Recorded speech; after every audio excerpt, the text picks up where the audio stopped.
So మీకు ఒక fun fact చెప్తాను. హ్యూమన్ డిఎన్ఏకి గొరిల్లా డిఎన్ఏకి మోర్ దెన్ 98% మ్యాచ్ ఉంది. ఒక్క ostrich egg is equal to 30 chicken eggs అంట. అండ్ అన్ఫార్చునేట్లీ వీటిని బాగా హంటింగ్ చేస్తారబ్బా. Hello everyone, welcome back to my channel. So ఈ రోజు నేను సియాటల్లో ఉన్న వుడ్లాండ్ పార్క్ జూకి వచ్చాను. ఈ జూ లోపల 250 డిఫరెంట్ స్పీషీస్ ఆఫ్ యానిమల్స్ ఇంకా బర్డ్స్ ఉన్నాయి అన్నమాట. అండ్ అవన్నీ ఓన్లీ నార్త్ అమెరికా ఎక్స్క్లూజివ్ కాదు, అన్ని కాంటినెంట్స్కి చెందినటువంటి స్పీషీస్ అన్నమాట అవి. సో మీకు ఇక్కడ ఒక క్వశ్చన్ రావచ్చు, ఇప్పుడు డిఫరెంట్ కాంటినెంట్స్కి సంబంధించిన డిఫరెంట్ రీజన్స్కి సంబంధించిన యానిమల్స్ అయితే ఇవన్నీ ఒకటే ప్లేస్లో ఎలా సర్వైవ్ అవ్వగలుగుతున్నాయి అని. సో దానికి రీజన్ ఏంటంటే, ఈ జూ అథారిటీస్ వాళ్ళు ఆల్రెడీ ఈ జూని కొన్ని రీజన్స్ కింద డివైడ్ చేశారు. సో ఈ రీజన్స్, ఒక్కొక్క రీజన్లో సిమిలర్ హ్యాబిటాట్ ఉండే యానిమల్స్ని తీసుకొని వచ్చి పెడుతున్నారు అనమాట. సో వాటికి సంబంధించిన హ్యాబిటాట్ని రీక్రియేట్ చేస్తున్నారు. దానివల్ల ఈ సర్వైవల్ అనేది పాసిబుల్ అవుతుంది. సో ఈ జూ వాళ్ళ మెయిన్ మోటివ్ వచ్చేసి వైల్డ్ లైఫ్ ప్రిజర్వేషన్ అనమాట. అంటే ఇప్పుడు మనం న్యూస్లో కూడా చాలా చోట్ల చూస్తూ ఉంటాం. ఇప్పుడు యానిమల్స్ని ఇల్లీగల్గా ట్రేడ్ చేస్తూ ఉంటారు, బాడీ పార్ట్స్ని స్మగుల్ చేస్తూ ఉంటారు, ఇవన్నీ మనం న్యూస్లో చూస్తూ ఉంటాం కదా. సో దీనివల్ల ఒక ఎన్విరాన్మెంట్ డిస్టర్బ్ అయిపోతుంది. సో ఈ జూ అథారిటీస్ మోటివ్ ఏంటంటే, అలాంటి కొన్ని యానిమల్స్నైనా వీళ్ళు ఇక్కడికి ఇంపోర్ట్ చేసుకొని వాటికి హ్యాబిటాట్ అనేది రీక్రియేట్ చేసి వాళ్ళ పాపులేషన్ అనేది పెంచడానికి ట్రై చేస్తున్నారు అనమాట. సో ఇది ఒక చాలా మంచి ఇనిషియేటివ్. అండ్ ఈ జూ అనేది అందుకే very popular and it is well respected zoo అనమాట. సో ఇక టికెట్ ప్రైజెస్ విషయానికి వస్తే, ఇక్కడ అడల్ట్స్కి వచ్చేసి $31 అనమాట టికెట్. నాకు $31 పడింది. పిల్లలకు వచ్చేసి $19 అనమాట. అండ్ సీనియర్ సిటిజన్స్కి వచ్చేసి $29. ఇక మనం కనుక ఒకవేళ కొన్ని రోజులు ముందు బుక్ చేసుకుంటే, 3-4 డేస్ ముందు బుక్ చేసుకుంటే ఒక 10% డిస్కౌంట్ వచ్చే ఛాన్స్ కూడా ఉందన్నమాట. ఇక పార్కింగ్ విషయానికి వస్తే, ఇక్కడ చాలా పార్కింగ్ లాట్స్ ఉన్నాయి, అసలు పార్కింగ్కి ఏం ప్రాబ్లం లేదు. అండ్ పార్కింగ్ వచ్చేసి $16 పర్ డే అనమాట అప్రాక్సిమేట్లీ. సో పక్కనే స్ట్రీట్ పార్కింగ్ కూడా ఉంది, అది ఫ్రీ. కాకపోతే నాకు స్ట్రీట్ పార్కింగ్ అనేది నాకు కొంచెం రిస్కీ అనిపిస్తుంది అండ్ అంత సేఫ్ కాదనిపిస్తుంది. సో నేను అయితే ఇక్కడ పార్కింగ్ డే పాస్ తీసుకొని ఇక్కడ నా కార్ పార్క్ చేసుకున్నాను. ఇక ఇది పార్కింగ్ ఇంకా టికెట్ ప్రైస్ డీటెయిల్స్ అనమాట. సో ఇంకెందుకు లేట్ చేయడం, లోపలికి వెళ్దాం, డిఫరెంట్ యానిమల్స్ని చూద్దాం అండ్ డిఫరెంట్ ప్లేసెస్ని ఎక్స్పీరియన్స్ చేద్దాం. Let's begin our video. So ఈ జూ ఎంట్రన్స్ అనమాట. ఇక్కడే కియాస్క్ ఉంది, మ్యాప్ ఉంది అండ్ డైరెక్షన్స్ కూడా చాలా క్లియర్గా ఉన్నాయి. ఈ జూ అనేది ఓవరాల్గా 92 acres ఆఫ్ ల్యాండ్ అనమాట. అంటే చాలా పెద్ద ల్యాండ్ ఇది. అండ్ ఇది 9:30 నుంచి 6 o'clock వరకు ఓపెన్ ఉంది సమ్మర్స్లో. సో మనం సమ్మర్లోనే వచ్చాం బేసిక్గా. ఇప్పుడు 10 o'clock అయింది, 6 o'clock వరకు నాకు టైం ఉంది, అంటే 8 hours టైం ఉంది. I try to cover as much as I can. Hopefully 100% cover చేయడానికి ట్రై చేస్తాను.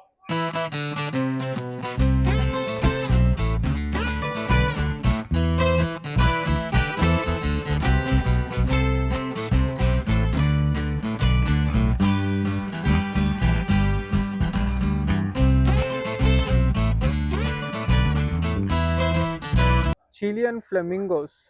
సో ఫ్లెమింగోస్ వచ్చేసి నాకు చాలా ఇష్టం అనమాట, ఎందుకంటే దాని కలర్ చూస్తే చాలా బాగుంటుంది, కొంచెం పింకిష్ కలర్లో ఉంటుంది. అండ్ ఇంకొకటి లెగ్స్ కూడా కొంచెం డిఫరెంట్గా ఉంటాయి, చూస్తే స్టిక్స్ లాగా ఉంటాయి బేసిక్గా వాటి లెగ్స్. సో భలే బ్యూటిఫుల్గా అనిపిస్తాయి నాకైతే. అండ్ ఇంకోటి ఏంటంటే, ఈ చిలియన్ ఫ్లెమింగోస్ ఎక్కువగా దొరికేది నార్త్ అండ్ సెంట్రల్ అమెరికాలోనే. వీటిని ఇంపోర్ట్ చేసుకొని వాటి హ్యాబిటాట్ని బేసిక్గా రీక్రియేట్ చేయడం జరిగింది ఇక్కడ.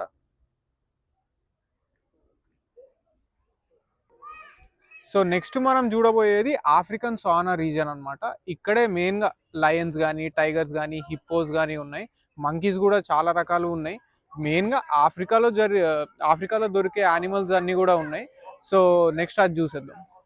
సో మీకు ఒక ఫన్ ఫ్యాక్ట్ చెప్తాను. హ్యూమన్ డిఎన్ఏకి గొరిల్లా డిఎన్ఏకి మోర్ దెన్ 98% మ్యాచ్ ఉంది. అందుకే గొరిల్లా హ్యాండ్స్ అండ్ లెగ్స్ మన హ్యాండ్స్ అండ్ లెగ్స్కి కొద్దిగా సిమిలర్గా ఉంటాయి. అండ్ మిగతా బాడీ కూడా కరెక్ట్గా గమనిస్తే కొంచెం సిమిలారిటీస్గా అనిపిస్తాయి, ఎందుకంటే 98% కన్నా ఎక్కువ డిఎన్ఏ మ్యాచ్ ఉంది గొరిల్లాస్కి హ్యూమన్స్కి.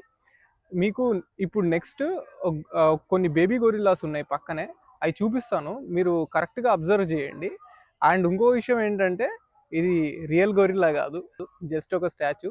డిఎన్ఏ మ్యాచ్ గురించి మాట్లాడాను కాబట్టి పక్కనే వచ్చి కూర్చున్నాను అనమాట, సైడ్ బై సైడ్ కంపారిజన్ బాగుంటుంది. ఇదిగో చూడండి బేబీ గొరిల్లా.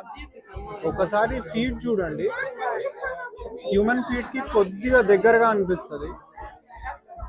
అండ్ ఆ హ్యాండ్స్ కూడా చూడండి, కొద్దిగా సిమిలర్ గా అనిపిస్తుంది కంపేర్ టు హ్యూమన్స్.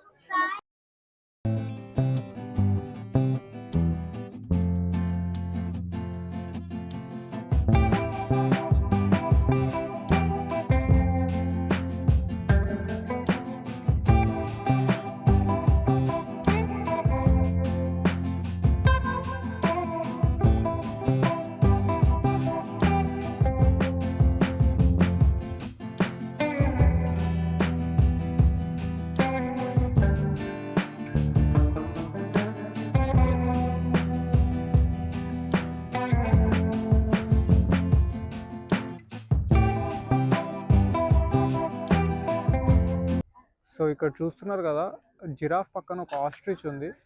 ఆస్ట్రిచ్ అనేది చాలా పెద్ద బర్డ్ అనమాట.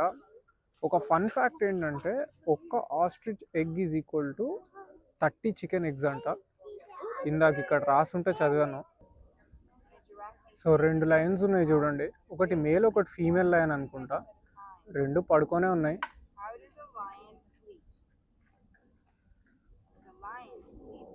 చుట్టుపక్కల ఇంకే లైన్ లేదు. సో ప్రాబబ్లీ ప్రస్తుతానికి 2 ఉన్నట్టున్నాయి బయట.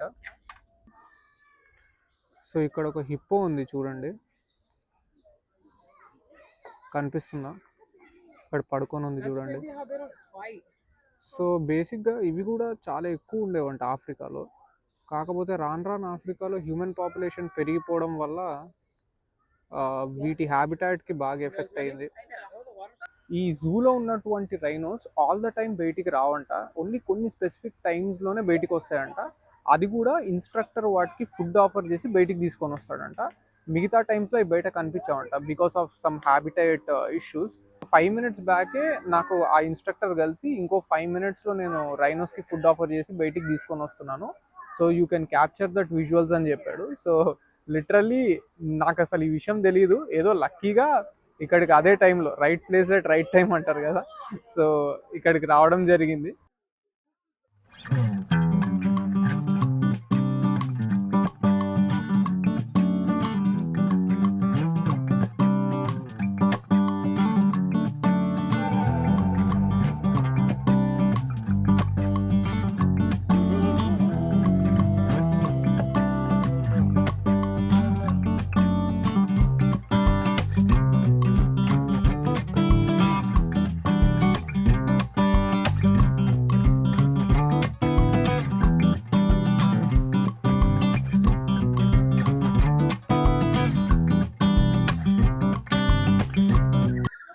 సో ఇక్కడ పెంగ్విన్స్ ఉన్నాయి చూడండి. నేను చెప్పాను కదా హ్యాబిటాట్స్ అనేది రీక్రియేట్ చేస్తారని. సో పెంగ్విన్స్కి కూడా ఈ ఒక సపరేట్ జోన్ లాగా క్రియేట్ చేశారు జూలో. సో ఇక్కడ మాత్రమే మనకి పెంగ్విన్స్ కనిపిస్తాయి అన్నమాట.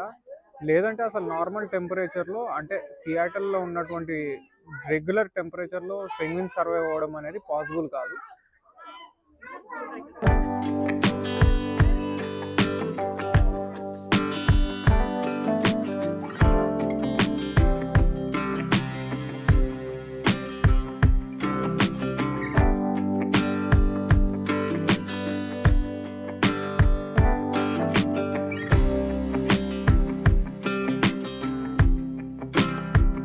సో ఇది Woodland park zoo butterfly garden. మీరు చూస్తున్నారు కదా, బటర్ఫ్లైస్ ఎక్కడ పడితే అక్కడ ఇట్లా ఎగురుతూ ఉన్నాయి. అండ్ ఇది ఒక ల్యాబ్ లాగా సెటప్ చేశారు బేసిక్గా. లోపలికి వచ్చిన తర్వాత మాత్రం టెంపరేచర్ చల్లగా లేదు, అలా అని చెప్పి వేడిగా కూడా లేదు. ప్రాబబ్లీ ఒక వీటికి బటర్ఫ్లైస్కి సూటబుల్ అయ్యే టెంపరేచర్ సెట్ చేసినట్టున్నారు. అండ్ ట్రీస్ ఇవన్నీ కూడా చూడండి, ఇవన్నీ కూడా కొంచెం డిఫరెంట్గా అనిపిస్తాయి. సో ఇవన్నీ కూడా రేర్ స్పీషీస్ అంట, ప్లాంట్స్. సో ఇవన్నిటిని బాగా మెయింటైన్ చేస్తున్నారు ఇక్కడ. సో ఇప్పుడే బటర్ఫ్లై గార్డెన్ బయటికి వచ్చాను. So as you can see, ఇదేం పెద్ద లెబారెటరీ కాదు, చిన్న స్పేసే. కాకపోతే ఇక్కడ లోపల చాలామంది స్టాఫ్ మెంబర్స్ ఉన్నారనమాట. అండ్ మేము బయటికి వచ్చే టైంలో కూడా మమ్మల్ని పూర్తిగా చెక్ చేస్తున్నారు. బాడీకి ఏమైనా బటర్ఫ్లైస్ అటాచ్ అయ్యే ఛాన్స్ ఉంది కాబట్టి మళ్ళీ బయటికి అలా వచ్చేస్తే బటర్ఫ్లైస్ ఎగిరిపోతాయి కదా. అండ్ ఒకసారి బయటికి వచ్చిన తర్వాత బటర్ఫ్లైస్ చాలా డెలికేట్ ఉంటాయంట, సో ఇమీడియట్గా చచ్చిపోయే ఛాన్స్ ఉందంట. సో అందుకని చెప్పేసి బటర్ఫ్లైస్ బయట రాకుండా చూసుకుంటున్నారు. అండ్ ఇంకొకటి ఏంటంటే మేము లోపల ఉన్నప్పుడు కూడా ఎప్పటికప్పుడు బటర్ఫ్లైస్ గ్రౌండ్ మీద ఉంటే మమ్మల్ని వాన్ చేస్తూ ఉన్నారు, వాచ్ యువర్ స్టెప్ అన్నట్టు. ఎందుకంటే దాని మీద ఫుట్ పెట్టినా కానీ కూడా అవి చచ్చిపోతాయి, చాలా డెలికేట్ కాబట్టి. సో ఆల్ ఇన్ ఆల్ చాలా బాగా మెయింటైన్ చేస్తున్నారు, చాలా సెక్యూర్గా చూసుకుంటున్నారు. ఆల్మోస్ట్ చెప్తున్నా కదా, ఇది పెద్ద ప్లేస్ ఏం కాదు, కానీ ఇంత చిన్న ప్లేస్కి కూడా ఒక 7 మెంబర్స్ని పెట్టారు వీళ్ళు చూసుకోవడానికి.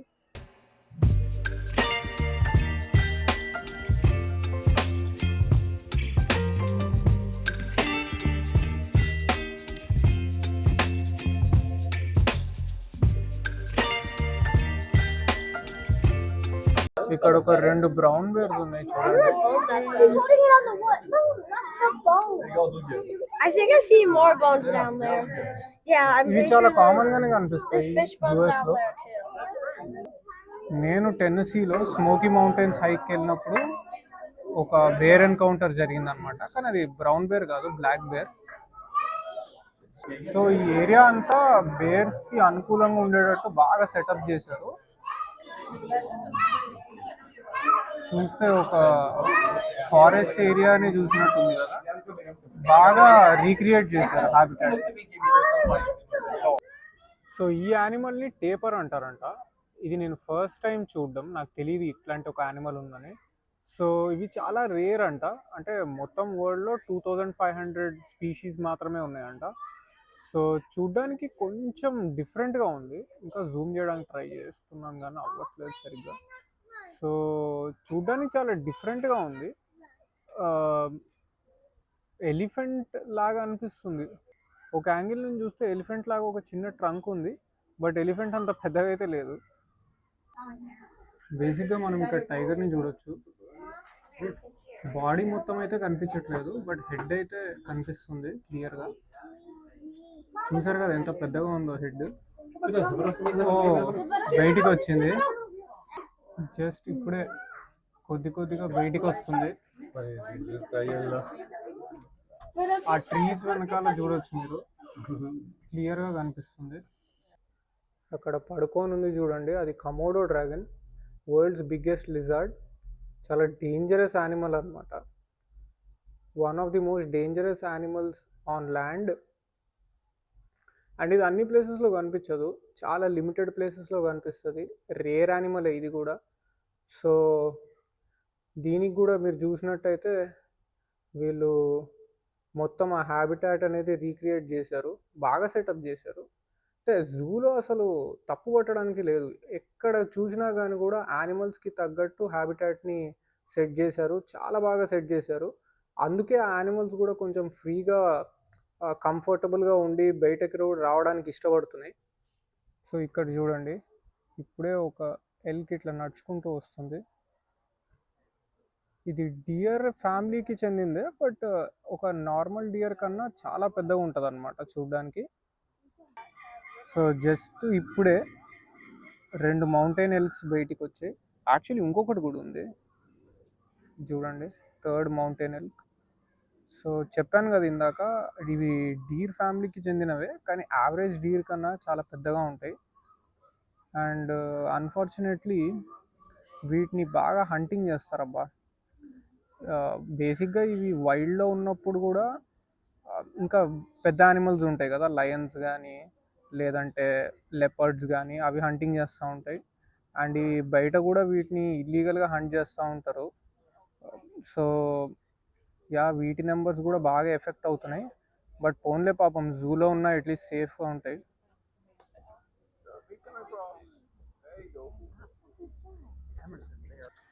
ఈ జూకి సంబంధించి నాకు ఇంకొక బాగా నచ్చిన విషయం ఏంటంటే, ఈ జూలో నేను చాలా ఫుడ్ ట్రక్స్ చూసాను. అండ్ అది కూడా ఒక్క కుజిన్ కాదు, ఆల్మోస్ట్ ఆల్ కుజిన్స్కి సంబంధించిన ఫుడ్ ట్రక్స్ చూసాను.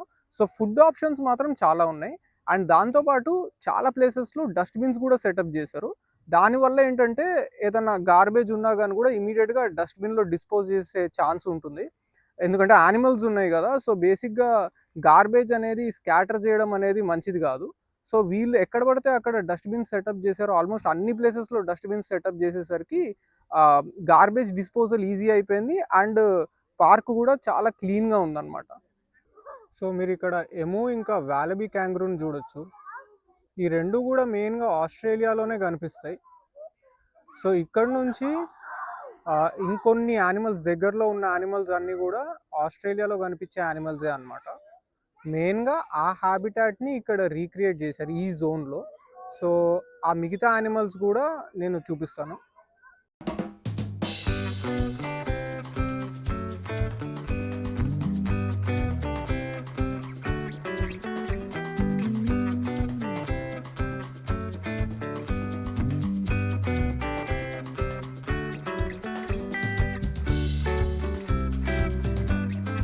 సో ఈ ల్యాబ్ని చూస్తున్నారు కదా, ఈ ల్యాబ్ని ఎక్స్క్లూజివ్గా టర్టిల్స్ కోసం ప్రిపేర్ చేశారనమాట. టర్టిల్స్ పాపులేషన్ని పెంచడానికి. ఎందుకంటే టర్టిల్స్ వాషింగ్టన్ స్టేట్లో ఆల్మోస్ట్ ఎక్స్టింక్ట్ అయ్యే స్టేజ్కి వచ్చేసాయి. సో వాటర్లో చూడగలుగుతున్నారా, అది బేసిక్గా ఒక టర్టిల్. ఈ ల్యాబ్ది ఇంకొక వ్యూ చూపిస్తాను మీకు, చూడండి. హ్యాబిటాట్ రీక్రియేట్ చేయాలంటే అంత ఈజీ కాదు, చాలా కాంప్లికేటెడ్ ఉంటుంది. ఆ living conditions, climatic conditions, food ఇవన్నీ కూడా కరెక్ట్గా ఉండాలి. సో చాలా కష్టపడుతున్నారు వీళ్ళు and definitely they are seeing the results. Turtle population అనేది గ్రాడ్యువల్గా గ్రో అవుతుంది వాషింగ్టన్ స్టేట్లో. ఒక 30 feet లాంగ్ ఉండే పైథాన్ స్నేక్ ఇది. హ్యాబిటాట్ని రీక్రియేట్ చేయడం వల్ల సర్వైవ్ అవుతుంది. మామూలుగా మన క్లైమేటిక్ కండిషన్స్కి అయితే ఇది సర్వైవ్ అవ్వడం కష్టం, కానీ అటువైపు తిరిగి ఉంది. ఫేస్ కనిపించి ఉంటుంటే బాగుండేది. సో ఇక్కడ స్టెల్లార్ సీ ఈగిల్స్ ఉన్నాయి చూడండి. ఒకటి ఇక్కడ ఉంది, ఇంకొకటి ఇక్కడ ఉంది చూడండి. బాగున్నాయి కదా. యాక్చువల్లీ కొంచెం డిఫరెంట్గా ఉన్నాయి. మన ఇండియాలో కనిపించే ఈగిల్స్తో కంపేర్ చేస్తే చాలా డిఫరెంట్గా ఉన్నాయి.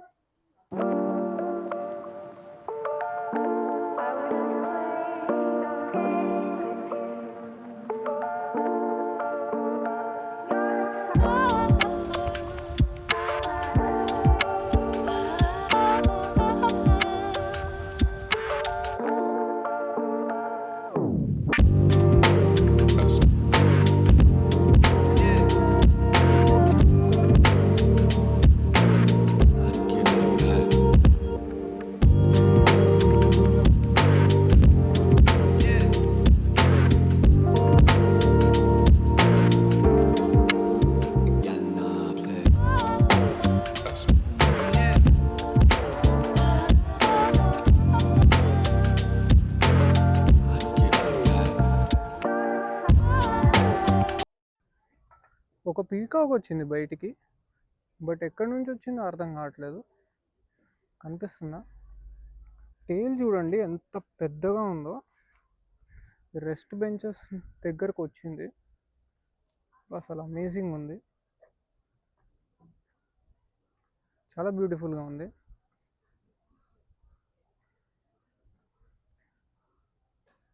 ఇది ఇలా ఎలా బయటకు వచ్చిందో నాకైతే అర్థం కావట్లేదు. But yeah, the zoo authorities will figure it అవుట్లే. But చాలా బాగుంది, దీన్ని ఎక్కువ డిస్టర్బ్ చేయకూడదు ఇంకా. సో ఇందాక ఎగ్జిట్ దగ్గరికి వెళ్తుంటే వుడ్లాండ్ పార్క్ జూ మర్చెండైజ్ చూసాను. ఇక్కడ మీరు చూస్తే number of Woodland park zoo merchandise items ఉన్నాయి. క్లోత్స్ ఉన్నాయి, కప్స్ ఉన్నాయి, బాటిల్స్ ఉన్నాయి, స్టఫ్ టాయ్స్ ఉన్నాయి. బేసిక్గా ఒక మెమరీ లాగా ఉండిపోవాలంటే కనుక ఇది ఏదైనా ఒకటి పర్చేస్ చేయొచ్చు. నాకు పర్సనల్గా ఫ్రిడ్జ్ మ్యాగ్నెట్స్ కలెక్ట్ చేయడం అలవాటు అనమాట. సో నేను అందుకే ఇది ఒకటి పర్చేస్ చేద్దాం అనుకుంటున్నాను, Woodland park zoo merchandise. But yeah, ఇక్కడ చాలా ఆప్షన్స్ ఉన్నాయి. క్లోత్స్ కూడా ఉన్నాయి అండ్ మెయిన్గా క్లోత్స్ పక్కన పెడితే ఇక్కడ చూడండి చాలా రకాల టాయ్స్ ఉన్నాయి. సో బేసిక్గా పిల్లలకి పిల్లలకు సంబంధించిన ఐటమ్స్ చాలా ఉన్నాయి. సో చూసారు కదా వీడియో, మీకు ఈ వీడియో నచ్చినట్టే ఉందని అనుకుంటున్నాను. యాక్చువల్గా ఇంకా కొన్ని యానిమల్స్ అవైలబుల్ ఉన్నాయి ఈ జూలో, కానీ ఆ యానిమల్స్ దగ్గరికి నేను వెళ్ళినప్పుడు అవి బయటికి రాలేదు. అంటే వాటికి ఒక షెల్టర్ ఉంటుంది కదా, ఆ షెల్టర్ బయటికి రాలేదు, అందుకే వాటిని నేను క్యాప్చర్ చేయలేకపోయాను. వాటిలో ఒకటి వుల్ఫ్, ఒక స్నో వుల్ఫ్ ఏదో ఉందన్నమాట. అది చాలా రేర్ యానిమల్ అంట, అది నేను క్యాప్చర్ చేయలేకపోయాను. బేసిక్గా అది బయటికి రాలేదు. బట్ ఓవరాల్గా చూసుకుంటే మ్యాక్సిమం యానిమల్స్ని క్యాప్చర్ చేయడానికి ట్రై చేశాను, అండ్ మ్యాక్సిమం యానిమల్స్ని క్యాప్చర్ చేయగలిగాను కూడా. కొన్ని చోట్ల ఫుటేజ్ బాగా రాలేదు, ఐఎమ్ సారీ ఫర్ ఇట్. నేను మ్యాక్సిమం ట్రై చేశాను, బట్ ఇంకా కుదరలేదు. అండ్ ఇక జూ విషయానికి వస్తే జూ మాత్రం చాలా బాగుంది. వీళ్ళు అసలు కొన్ని యానిమల్స్ని, ఎండేంజర్డ్ యానిమల్స్ ఉన్నాయి కదా, హిప్పో ఇంకా రైనో, ఇట్లాంటి యానిమల్స్ని వీళ్ళు కన్జర్వ్ చేయడానికి, ప్రొటెక్ట్ చేయడానికి తీసుకున్న మెజర్స్ చూశారు కదా, నిజంగా అప్రిషియేట్ చేయాలి. అండ్ నిజం చెప్పాలంటే ఇలాంటి ఇనిషియేటివ్స్ అనేవి మనకు కూడా చాలా మంచిది. ఎందుకంటే యానిమల్స్ ఎక్స్టింక్ట్ అవ్వకూడదు ఎప్పుడు కూడా. ఒక్కసారి ఒక యానిమల్ ఎక్స్టింక్ట్ అయిపోయిందంటే మళ్ళీ దాన్ని తిరిగి తీసుకొని రాలేము. సో ఇలా ఎండేంజర్డ్గా ఉన్నప్పుడే వాటికి తీసుకోవాల్సినటువంటి మెజర్స్ తీసుకోగలిగితే వాటి పాపులేషన్ అనేది ఇంక్రీజ్ చేయొచ్చు. సో ఈ పార్క్ అథారిటీస్ వాళ్ళు చాలా బాగా చేస్తున్నారు, చాలా మంచిగా మంచి ఇనిషియేటివ్స్ తీసుకొని చాలా హార్డ్ వర్క్ చేస్తున్నారు. And we should definitely appreciate their efforts. So ఇది ఇవాళకి. ఈ వీడియో కనుక మీకు నచ్చితే నా ఛానల్ని సపోర్ట్ చేయండి. అండ్ మీకు కనుక ఏమైనా ఫీడ్బ్యాక్ ఇవ్వాలనిపిస్తే కనుక కింద కమెంట్స్లో ఫీడ్బ్యాక్ ఇవ్వండి. Until next time, stay safe. Thank you.